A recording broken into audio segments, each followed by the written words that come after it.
She kissed a powerful Korean man in front of hundreds of people. 30 seconds later, he collapsed. By morning, she lost her job. By night, her sister disappeared. She couldn't scream. He didn't listen. 30 seconds stood between life and death. One kiss stopped a murder. One lie destroyed her life.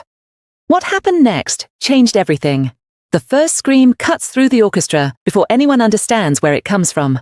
Maryam Adeyemi is mid-step, balancing a tray of champagne flutes through the crowded ballroom when she hears it. Not a scream of fear, but a sharp whisper carried on urgency and intent. Korean. Not the polished soul accent she's used to hearing from wealthy donors. Rougher. Faster. Busan. Make sure he finishes the glass. 30 seconds is enough. Her fingers tighten around the tray. For a moment, the music swells. Laughter rolls across the sapphire room of the Blackstone Hotel in downtown Chicago, and everything feels unreal, like her mind is playing tricks to survive another exhausting shift. Then she hears it again, clearer this time, from behind the marble pillar near the stage. The poison's clean. No smell. No trace. Maryam's heart slams so hard it steals her breath. She shouldn't understand this. She shouldn't know the difference between dialects, shouldn't recognize the cadence of criminal urgency. But her father taught her Korean when she was a teenager in Lagos, long before he died, long before she followed her mother to America, long before this night. Busan dialect was his favorite. He said it sounded honest, rough, real.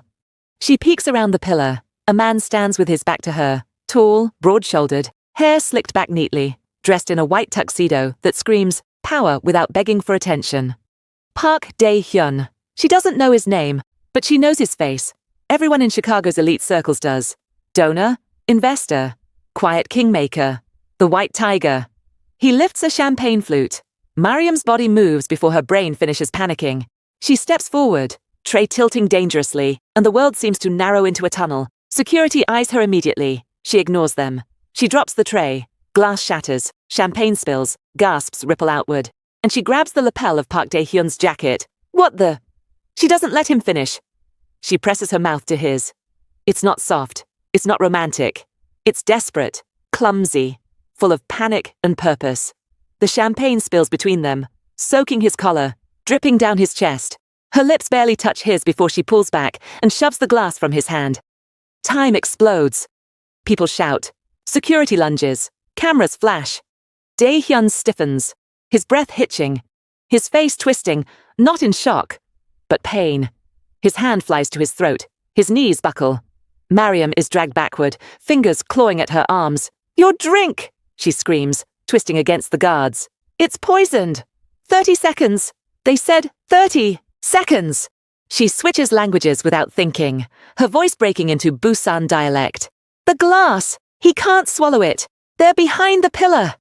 Dae-hyun's eyes meet hers across the chaos, dark, sharp, burning with confusion and fury. Then he collapses. Everything after that moves too fast. Sirens, police questions, shouting hotel staff. Maryam sits on the marble floor with bruises forming on her wrists, her uniform soaked in champagne and sweat. No one listens when she tries to explain. No one cares that she understood the language of the men who fled.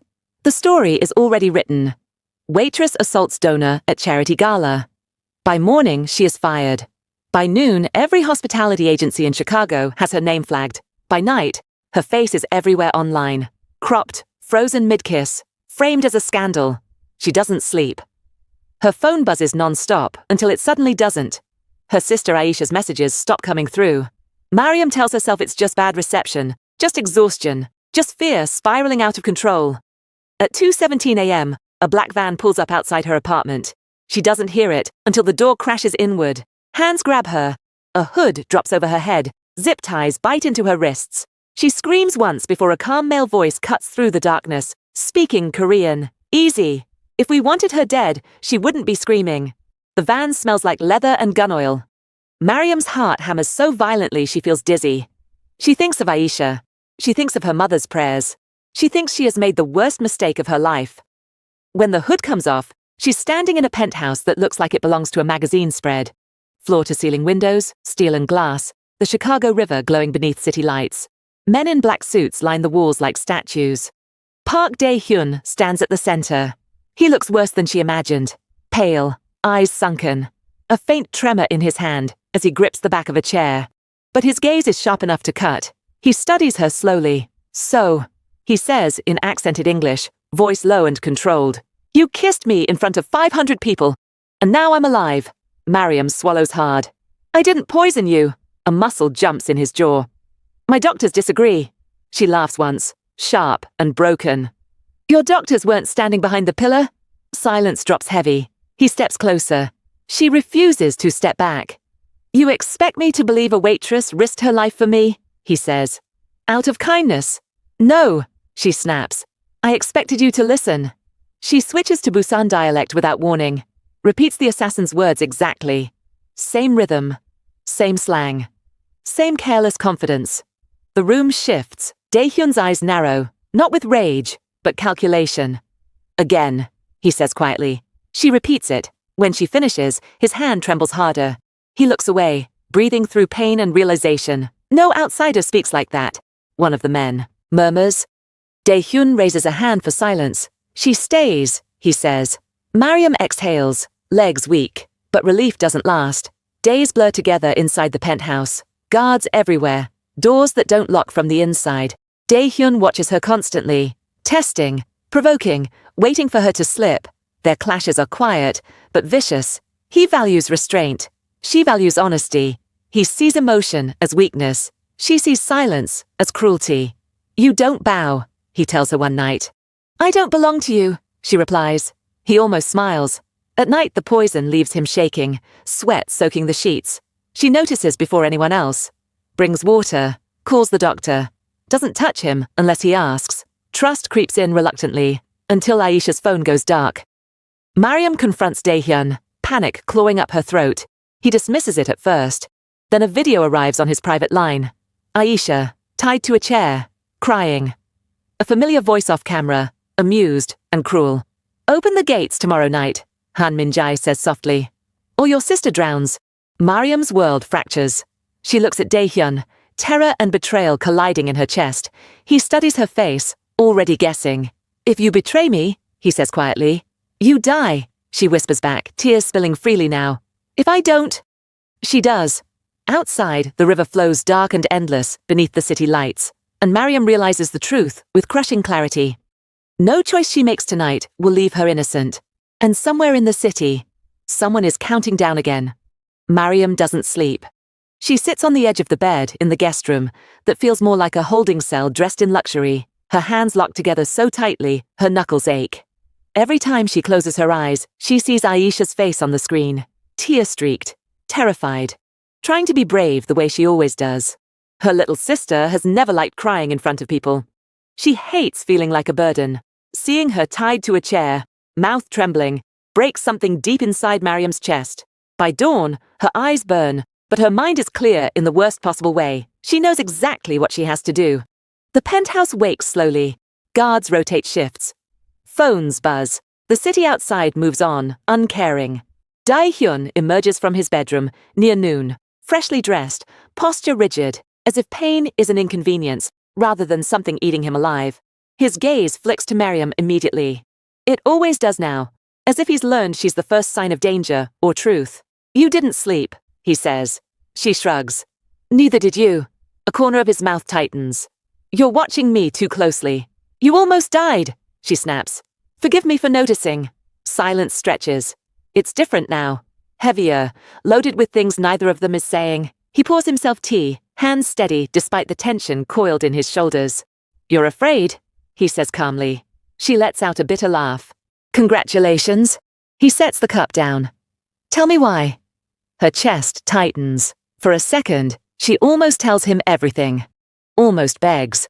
Almost trusts him completely. Then she remembers Min-jae's voice, soft and amused, promising her sister's death.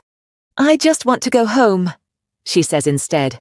Dae-hyun studies her, eyes darkening. "There is no home anymore. You know that." The words slice clean and precise. She turns away before he can see the tears. That evening, the rain starts. Chicago storms are different from the ones back home. Colder, heavier, more relentless. The city glistens under streetlights as Dae-hyun's men prepare quietly. Weapons are checked. Orders murmured in Korean. Maryam watches from the glass wall, heart pounding so loud she's sure someone will hear it. At 9:47 p.m., her phone vibrates. One message. One location pin. The docks. She feels sick. Dae-hyun approaches her slowly, his presence heavy behind her. "You're shaking," he says. She turns to face him, and for the first time since she was taken, she lets herself look truly broken. "They have my sister," she whispers. The confession lands like a gunshot. His jaw tightens. For a brief moment, something raw flashes across his face. Recognition, fury, regret. Then the mask snaps back into place. "Min-jae," he says flatly. She nods, tears spilling now. He said I have to open the gates. Just for a few minutes." Dae-hyun's eyes harden. "And you believed him." "I don't have a choice," she cries. "You don't understand. She's all I have. In my culture, family isn't optional. It's not negotiable." He steps closer, voice dropping dangerously low. "And in my world, betrayal is death." They stand inches apart, the air between them vibrating with anger and fear, and something dangerously close to grief.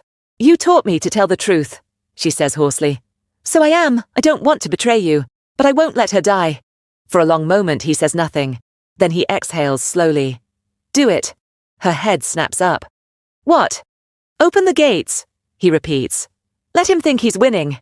She stares at him, stunned. "You'll die." "No," he says quietly. "He will." The plan unfolds with terrifying precision. Maryam's hands tremble as she types the security override code, every instinct screaming that she's crossing a line she can never uncross. The gates unlock. Somewhere in the building, alarms stay silent. The cameras keep rolling. Min-jae's men move fast. Too fast. Gunfire erupts before Maryam can process what's happening. Shouts echo through concrete corridors. The penthouse lights flicker. Dae-hyun's men close in from every direction, a trap snapping shut. Maryam runs. She doesn't know where she's going, only that Aisha is somewhere out there, and she can't stand still. She dodges through hallways slick with rainwater tracked in from outside, her heart pounding in her ears. She bursts out onto the docks just as chaos explodes into full violence. Shipping containers loom like monsters. Rain lashes down. Gunshots crack the night open. Maryam spots Aisha near the edge of the dock, hands still bound. Min-jae dragging her toward the water with a pistol pressed to her head. "Aisha!" Maryam screams. Her sister's head jerks up. Their eyes meet across the storm. Min-jae laughs. "You opened the gate," he calls out. "Good girl." Maryam runs toward them without thinking. "Stop!" Dae-hyun's voice roars from behind her. She doesn't. A gunshot rings out. Wood splinters inches from her feet. She keeps running, sobbing, begging. Min-jae turns, annoyed. "You should have stayed inside." Dae-hyun appears from the shadows, like something summoned by rage itself. He and Min-jae face each other, rain streaming down their faces. "You were my brother," Dae-hyun says, voice shaking with fury. "And you were blind," Min-jae sneers. "You chose her." The fight is brutal and fast. Fists, gunshots, bodies hitting concrete. Maryam drops to her knees beside Aisha, tearing at the ropes, hands slippery with rain and blood. Another shot. Min-jae staggers, eyes wide in disbelief. Dae-hyun stands over him, gun raised, breathing hard. "This ends now," he says. The shot echoes across the water. Min-jae collapses. Silence crashes down just as hard as the gunfire did moments before. Maryam holds Aisha, sobbing into her hair, whispering prayers over and over. Dae-hyun watches from a distance, rain washing blood from his hands, his expression unreadable. By the time the ambulances arrive, the night feels unreal, like a memory already fading. In the hospital, fluorescent lights hum softly. Maryam sits beside Dae-hyun's bed this time, roles reversed. His arm is bandaged, his face is bruised. But his eyes are open. "You stayed," he murmurs. She nods. "I told you, family isn't negotiable." A long silence settles between them, not empty, but heavy with everything they've survived. "I won't cage you," he says finally. "You can leave when this is over." Maryam looks at him, then at Aisha sleeping safely across the room, then back at the man who nearly died twice in her presence. "I'm not staying because I'm trapped," she says softly. "I'm staying because I choose to." Outside, dawn creeps over the city, pale and uncertain. And for the first time since the night of the gala, the countdown finally stops. The morning light creeps through the hospital blinds in thin, pale lines, and Maryam watches it touch Dae-hyun's face before it reaches hers. He looks different in daylight, less like a myth, More like a man who has survived something he never planned to feel. Aisha stirs on the couch nearby, her breathing uneven but peaceful. Maryam doesn't let herself relax yet. Peace has been temporary too many times. Dae-hyun opens his eyes slowly. Pain flickers across his expression before discipline smothers it. He turns his head just enough to find Maryam sitting there. "You're still here," he says. She exhales. "You sound surprised." "I'm used to people leaving when the danger is over." She looks at him carefully. "Is it over?" A faint smile touches his lips. "For tonight." That answer should scare her more than it does. Doctors come and go. Guards rotate quietly. Phones buzz with updates she doesn't fully understand. Names she's never heard. Power shifting in places she can't see. Dae-hyun speaks softly into Korean, issuing instructions without raising his voice. Even wounded, even exposed, he commands gravity. Later, when the room empties, she finally asks the question that's been sitting heavy in her chest. "What happens to us now?" He studies the ceiling for a moment. "You go back to your life." She laughs, sharp and hollow. "What life?" His gaze shifts to her, steady. "I will make sure you're safe, your sister too. Money, new work, new place. No more shadows. And you?" she asks quietly. "I return to mine." The words land wrong. Too clean. Too distant. "That's it," she says. "After everything?" "Maryam," he says carefully. "You survived because you don't belong in my world." She stands abruptly, anger flaring. "You don't get to decide that." Silence stretches between them again, thicker than before. Aisha wakes fully that afternoon. She clings to Maryam, crying softly, whispering prayers. Dae-hyun watches from a respectful distance, something unreadable in his eyes. "Is he the bad man?" Aisha asks quietly, nodding toward him. Maryam hesitates. "No, he's complicated." Dae-hyun almost smiles. They are discharged under heavy security. Instead of returning to the penthouse, Dae-hyun moves them to a smaller residence on the outskirts of the city. Quieter, fewer guards, less obvious. It feels intentional, like a test. Maryam notices everything. The way he removes his shoes at the door, precise and habitual. The way he pauses when she prays, never interrupting. The way he watches Aisha struggle with stairs and silently orders a ramp installed without mentioning it. Cultural differences surface constantly. Maryam cooks jollof rice and insists everyone eat together. Dae-hyun prefers quiet meals, structured, minimal conversation. At first it's tense, then it becomes awkward, then strangely, normal. One night over dinner, Aisha asks him, "Why do you never laugh?" He blinks. "I do." "When?" he thinks. "When something is funny?" She considers this seriously. "Then we should make funny things happen." Maryam nearly chokes, trying not to laugh. Weeks pass. The city forgets the gala scandal. New headlines replace old ones. Dae-hyun's enemies either disappear or fall into line. Min-jae's name is never spoken again. Maryam tries to rebuild. She applies for jobs under a different name. Most don't call back. A few do. She turns them down anyway. Something inside her has shifted. She doesn't fit neatly anywhere anymore. One evening, she finds Dae-hyun on the balcony, staring out at the city lights. The air is cold. He doesn't turn when she approaches. "You could have killed me," she says quietly. "The first night." "Yes, but you didn't." "No." "Why?" He exhales slowly. "Because you looked at me like a human being. Not a symbol, not a monster." She leans against the railing beside him. "And now?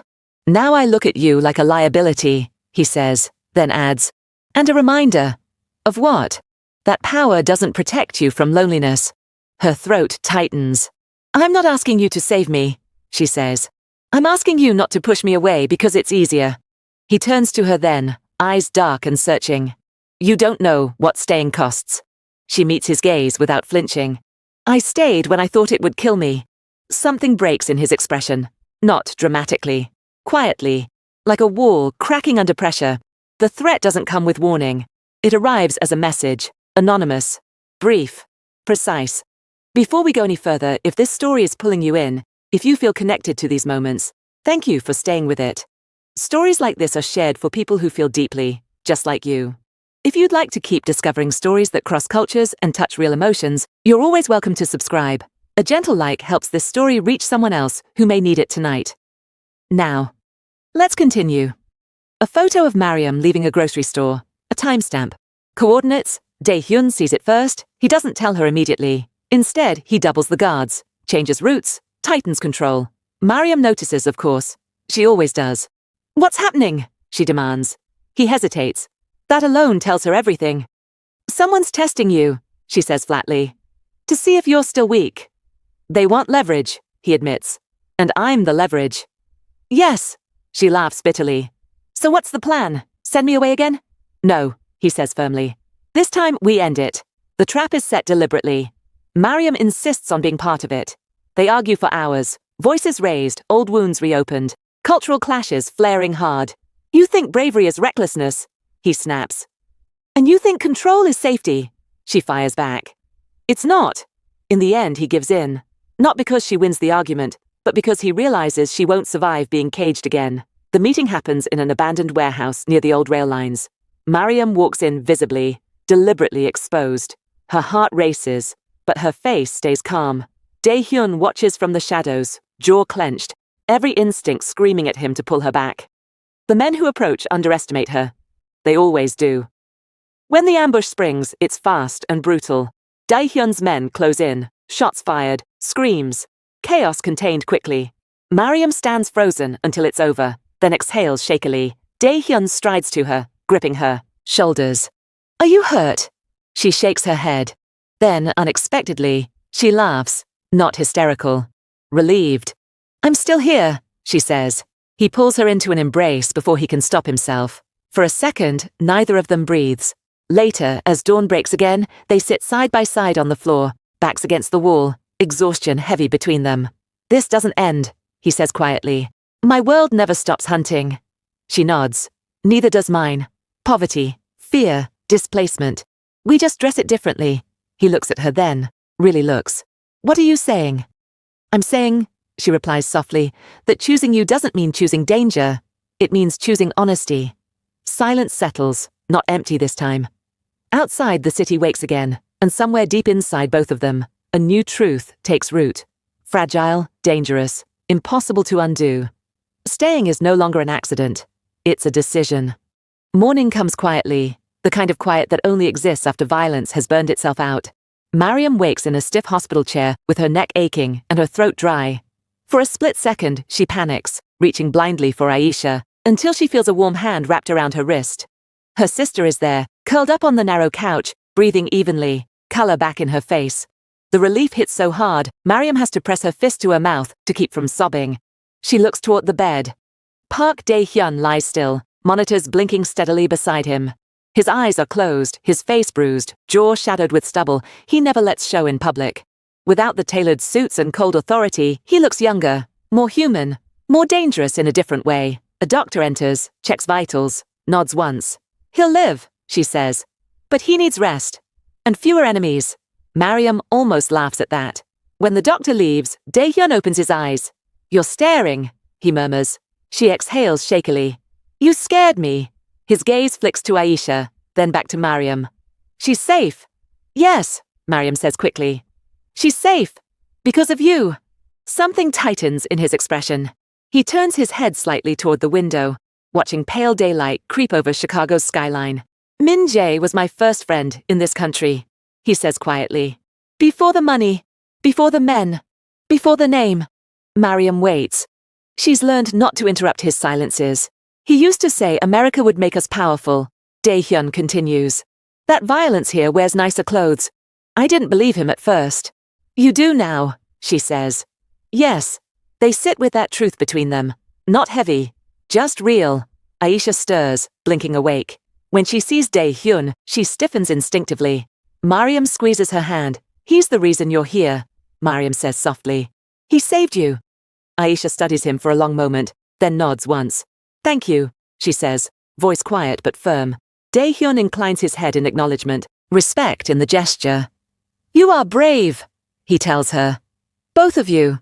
Later that day, the hospital becomes crowded with controlled chaos. Lawyers, doctors, men in suits speaking in low Korean. Maryam feels the familiar sense of being out of place creeping back in. She slips outside to the rooftop garden, needing air.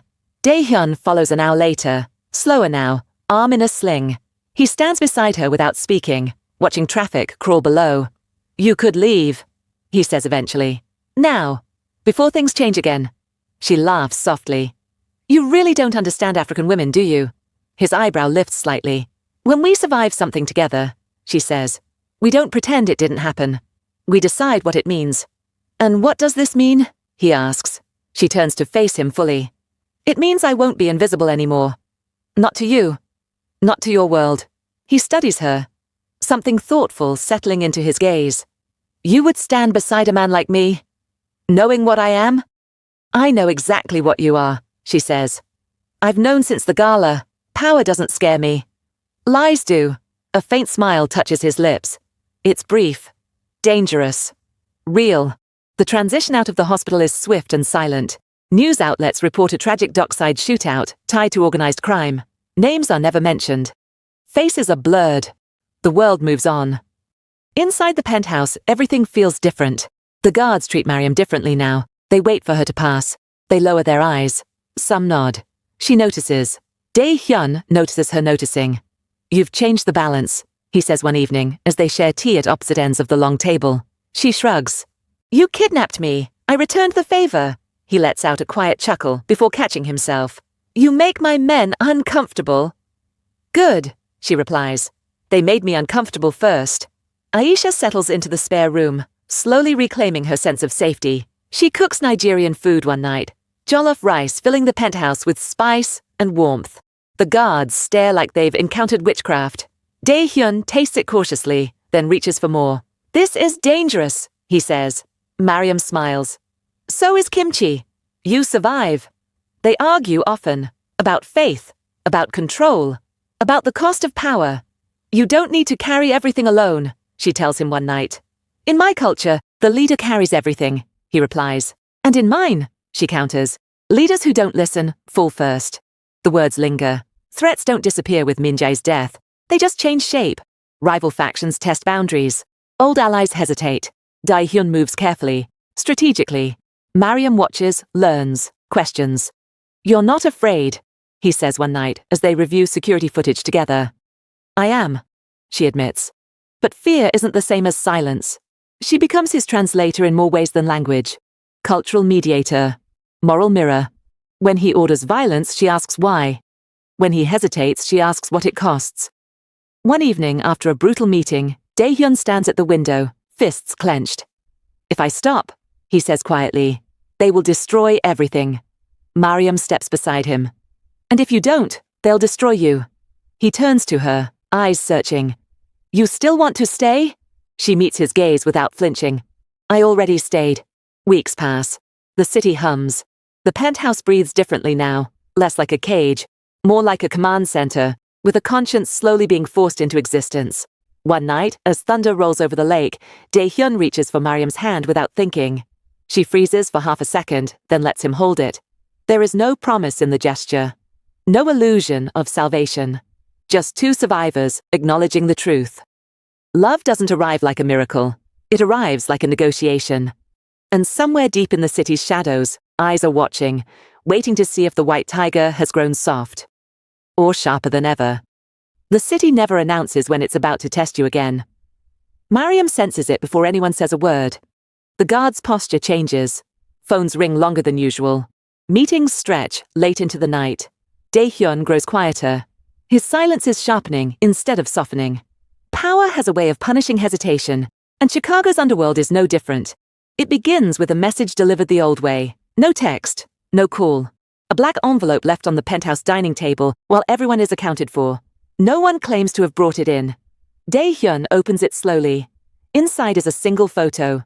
Maryam leans forward despite herself. It shows a woman stepping out of a mosque on the south side, her headscarf loose around her shoulders, mid-laugh as she speaks to someone just out of frame. Her mother. Taken that morning. Maryam's breath leaves her body. "They found your past," Dae-hyun says quietly. Not accusing, not surprised, just stating fact. Aisha stiffens beside her. "They won't stop, will they?" "No," Dae-hyun answers. "They never do." That night, the arguments come back sharper than before. "You said staying was my choice," Maryam snaps, pacing the living room. "You didn't say my family would pay for it," Dae-hyun's jaw tightens. I didn't invite them into this. But you didn't stop it either.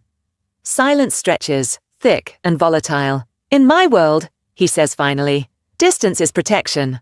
And in mine, she fires back, distance is abandonment. The words land hard. He looks at her then, really looks, as if seeing the full weight of what he's dragged into his orbit. I can move them, he says. New names, new city. Maryam laughs bitterly. You think my mother survived immigration, racism, grief, and poverty just to disappear quietly because of you. Something in his eyes shifts. Not anger. Respect. You are not afraid of me, he says slowly. I'm afraid of becoming like you, she replies, just as quietly. The next move comes fast. A rival Korean syndicate makes a play, testing his borders, challenging his restraint. A warehouse burns. A warning is sent. Dae-hyun's men wait for the order they know is coming. He doesn't give it. Instead, he calls a meeting, brings elders from different factions together. Americans, Koreans, men who don't trust each other, men who expect blood. Maryam watches from behind the glass as he speaks. Not loudly, not emotionally, but differently. He talks about stability, about profit without chaos, about Chicago being watched more closely than Seoul ever was. He offers alliances instead of threats. Some laugh, some leave. One stays. It's not peace. It's not victory. It's survival with teeth. That night, Dae-hyun finds Maryam on the balcony, wrapped in a shawl, staring at the lake. You changed the way I fight, he says. She doesn't turn. You changed the way I see power. They stand side by side, close, but not touching. Stay, he says. Not a command, not a plea. Just a truth offered. Maryam exhales slowly. I will, but not as your weakness, and not as your shield. He nods. As my equal. Below them, the city keeps moving. Messy, violent, alive. Weeks later, Maryam walks freely through the penthouse, no guards shadowing her steps. She helps Aisha enroll in school again. She visits her mother openly, refuses to hide her faith or her name. When whispers follow her, she lets them. Dae-hyun watches from a distance, learning something no one ever taught him, that power shared is not always power lost. On a quiet night, long after the city settles, he pours 2 cups of tea and hands one to her. In Korea, he says, we believe storms show us the strength of what remains standing. Maryam smiles faintly. In Africa, we believe storms teach us who to stand with. Their cups touch lightly. No vows. No promises. Just an understanding forged in danger and chosen again in calm. Outside, the wind moves across the water, carrying the city's noise away. And for the first time, the future doesn't feel like a countdown. It feels like a decision. If you stayed until the end, thank you. That means this story met you somewhere personal. If you'd like to keep walking through stories like this with us, you're welcome to subscribe. If this story moved you, a like quietly helps it travel to another heart. And if someone you know would feel this story too, feel free to share it. I'd love to know. Where are you watching from? Drop it in the comments. No matter where you are in the world, you're part of this space. And before you go, I pray peace finds you, protection surrounds you, and ease enters every area of your life. May your heart be strong, your worries light, and your path guided. Thank you for being here.